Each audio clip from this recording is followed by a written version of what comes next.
चाहूंगा हर सवाल पे ताली होनी चाहिए। आइए सर, आपको बस एक सेलेक्ट करना है तस्वीर को। आइए वैसे प्लीज करें, ये देखिए। और मैं चाहूंगा जरा आप लोग थोड़ा जोरदार चीयर करें, जोरदार तालियां पहले। आइए, पहला सवाल इस वक्त हमारे रैपिड फायर राउंड का यहां पर है, प्ले करिए जरा। हमारा जो पहला सवाल है वो ये है, बेहतर पर्यटन स्थल क्या है? तुर्की, अजरबैजान या जम्मू कश्मीर? आप कश्मीर को जाइए, बहुत अच्छी जगह है और प्रमोट करना चाहिए टूरिज्म को, आके हॉर्टिकल्चर को। अगला सवाल बड़ा इंटरेस्टिंग है और वहां पे जो हमारे गेस्ट हैं वो भी इस पे बड़ा ध्यान से सुनना चाह रहे होंगे। प्ले करिए जरा, हमारा अगला सवाल क्या है? दमदार प्रधानमंत्री कौन? इंदिरा गांधी जी या नरेंद्र मोदी जी? देखिए, एक फोटो खाली रखिए, मैं भी प्रधानमंत्री बन सकता हूं। चलिए मैं तवाब की भी लगा दूं। कॉन्स्टिट्यूशन अलाउ करता है ना। हाँ, लेकिन बिल्कुल, लेकिन अभी नहीं, इसमें देखिए ये एक लोडेड क्वेश्चन है ये। इससे ऑपरेशन सिंदूर से कोई ताल्लुक नहीं है इसको। लेकिन मैं आपसे पूछा हूं दमदार कौन है? नहीं, ऑपरेशन सिंदूर के ऊपर आप प्रोग्राम कर रहे हैं, कोई ताल्लुक नहीं है, लेकिन मैं दमदार पूछ रहा इससे हूं। कोई ताल्लुक नहीं है भाई। मोहतरमा इंदिरा गांधी साहिबा को 15 साल भारत की जनता की खिदमत करने का मौका मिला। नरेंद्र मोदी को 11 साल हो गए हैं। तो तारीख लिखेगा कि इमरजेंसी किसी ने नाफिज की थी, किसी ने नहीं नाफिज की थी, तो क्या हुआ। ठीक है, अगला सवाल, और इसमें कोई डिप्लोमेसी नहीं चाहिए होगी हमें, जोरदार तालियां यहां पर होनी चाहिए। अमिताभ जी प्रोफेसर हैं, इंटरनेशनल स्टडीज पढ़ाते हैं, वो जरूर देख रहे होंगे सवाल को। जरा प्ले करिए हमारा जो अगला सवाल है, दिखाइए जरा। झूठा कौन है, डोनाल्ड ट्रंप या शहबाज शरीफ? बड़ा मुश्किल सा जवाब है। नहीं, अब जाहिर है ये तो झूठ की फैक्ट्री है। ठीक है, आप ट्रंप को झूठा नहीं कह रहे हैं? हाँ, जब ट्रंप को झूठा नहीं कह रहे। नहीं, देखिए, मैं ये कह रहा हूँ यूएस से हमारे ताल्लुकात हैं, ट्रंप से नहीं है। Trump happens to be the president, elected president of. हमारे यूएस से ताल्लुकात है, तो उसको अपने को तो लेकर चलना पड़ेगा ना। आप एकदम विदेश मंत्री की तरह बात कर रहे हैं। आइए जरा अगला सवाल, पहले जोरदार तालियां हो, दिखाइए, प्ले करिए।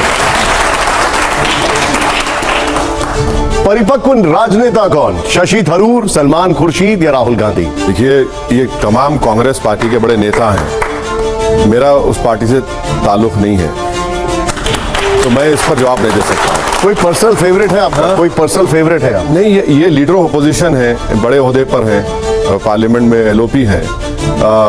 सलमान साहब एक्स मिनिस्टर रहे हैं, शशि थरूर भी एक्स मिनिस्टर रहे हैं, और ये तीनों के तीनों कांग्रेस पार्टी। तो इन दोनों के बारे में आपको राहुल गांधी से पूछना चाहिए, मुझसे नहीं। अब मैं एक ऐसा सवाल आपसे पूछ रहा हूं जो बहुत कुछ बता देगा यहां पर जो सीनियर जर्नलिस्ट है कि आप किस ओर देख रहे हैं आने वाले समय में। प्ले करिए जरा, प्ले करिए। बड़ा सवाल हमारा अगला ये है, बेहतर जन सेवक कौन? नीतीश कुमार या तेजस्वी यादव?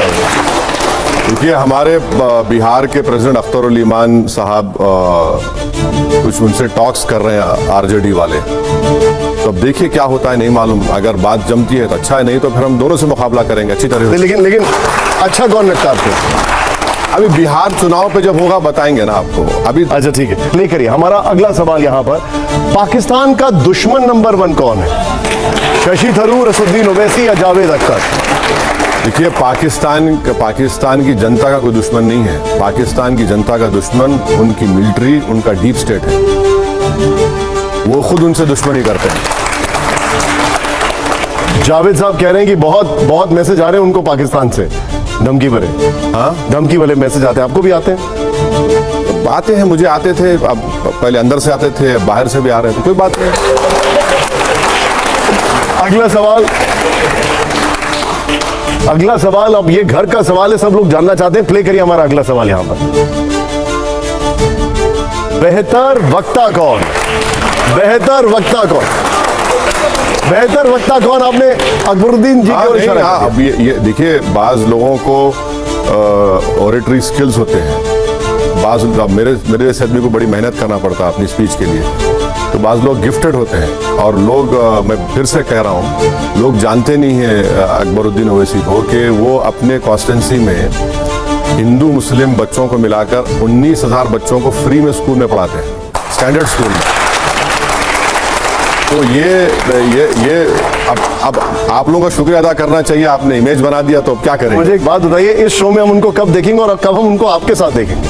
नहीं, मैं बड़ा भाई हूँ, उनके साथी हूँ, मैं कब उनको छोड़ने वाला हूँ? शो के अंदर, शो के अंदर इंटरव्यू में मैं पूछता हूँ उनको। वाह क्या बात है। तो आप ये प्रॉमिस करके जाइए। वो सब आइए विनोद जी, आप सवाल पूछ रहे थे उसमें, प्लीज।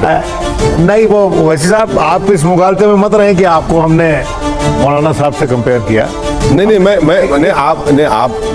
बिल्कुल नहीं हूँ। कॉन्टेक्स्ट था। नहीं सर, मैं बिल्कुल नहीं हूँ। मैं अपनी हैसियत को जानता हूँ और मुझे कोई शर्मिंदगी नहीं है इस बात का इकरार करने में कि सिर्फ मौलाना आज़ाद नहीं बल्कि जौहर बरदरान हो, अल्लामा फजल खैराबादी हो, ये हमारे तमाम मुजाहिदीन आज़ादी रहे हैं और फिर उसके बाद जितने बड़े बड़े मुसलमान एमपीज भी रहे हैं, मैं इनके पैरों की धूल भी नहीं। कभी भी मैंने ये इस नजर से नहीं देखा। आप और बनात वाला साहब, हम पार्लियामेंट देखते रहे हैं। हाँ, आप लोगों की तकरीरें जो होती थी उसमें कहीं एक गलती कोई नहीं निकाल सकता था, जहां तक अपने मुल्क से मोहब्बत की बात थी। हम इसलिए आपको बोल रहे थे आप नेशनलिस्ट मुस्लिम हैं, क्योंकि मुस्लिम लीग मैं डिसएग्री करता हूँ। मैं इंडियन नेशनलिज्म को मानने वाला हूँ। हाँ, वही। हाँ, नेशनलिस्ट मुस्लिम कैसा होगा फिर? नहीं, इंडियन नेशनलिज्म को मानने वाला हूँ तो सब हो गया। नहीं, नेशनलिस्ट इंडियन मुस्लिम। मैं रिफ्रेश कर देता हूँ, आप नेशनलिस्ट इंडियन मुस्लिम हैं आप।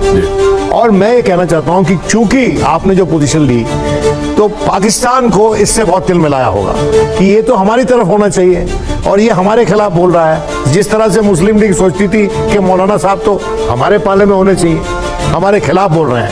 ये आवाज जो आपकी बुलंद इसलिए हुई कि आप they perceived you as one amongst them and you turned out to be one amongst India. Vinod Sharma साहब, मैं बड़ी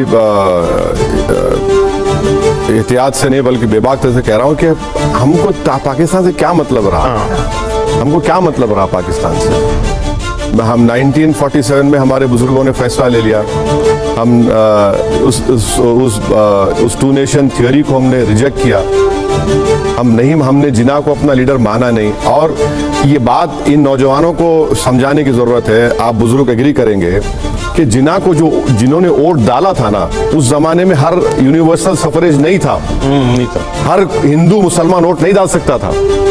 सिर्फ वही वोट डाल सकते थे जो इनकम टैक्स देते थे या नवाब थे या जागीरदार थे।